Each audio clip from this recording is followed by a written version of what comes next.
प्राचीन भारत में कई बार लोग पक्षियों के आवागमन के लिए घर के आसपास दानों से भरे टोकरियों लटका रखते थे। राजा के कोषाध्यक्ष के रसोइये ने भी ऐसा कर रखा था। उन्हीं टोकरियों में से एक में एक कबूतर ने डेरा जमा रखा था, जो रात भर तो उसमें रहता, फिर शाम ढलते ही वापस अपनी टोकरी में लौट आता। एक दिन एक कौवा भी वहाँ के रसोइये घर से आती हुई पकते मांसादी की सुगंध से आकर्षित हो कबूतर की टोकरी में आ बैठा और प्रेम पूर्वक वार्तालाप करने लगा। कौवे की चिकनी चुपड़ी बातों में आकर कबूतर ने उसे आतिथ्य प्रदान किया, किंतु यह चेतावनी भी दी कि रसोई घर से उन्हें कुछ भी नहीं चुराना चाहिए।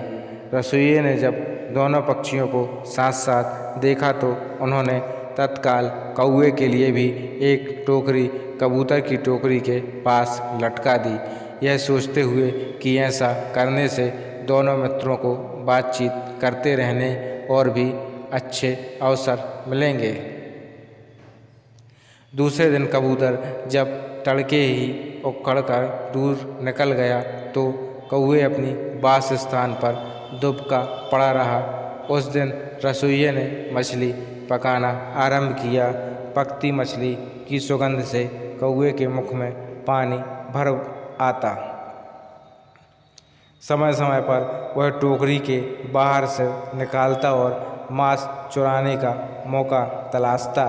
एक बार उसने जब देखा कि रसोई घर के रसोइये थोड़ी देर के लिए धूम्रपान के लिए बाहर निकले हुए थे, तब वह उड़ता हुआ नीचे आया और पकते मांस के एक बड़े से टुकड़े पर चोंच मार दी, जिससे हांडी के ऊपर रखा करछुल नीचे गिर गया।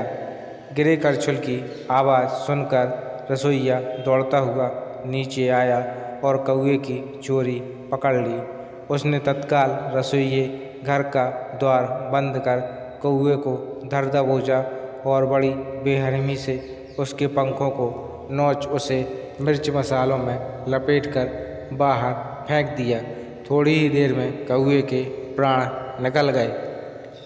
शाम को कबूतर जब अपने निवास स्थान को लौटा तो उसने कौवे के पंख और मृतदेह को बाहर फेंका हुआ पाया। उसने तत्काल समझ लिया कि कौवा अपने लोभ का शिकार हो चुका था। कबूतर एक समझदार और दूरदर्शी पक्षी था।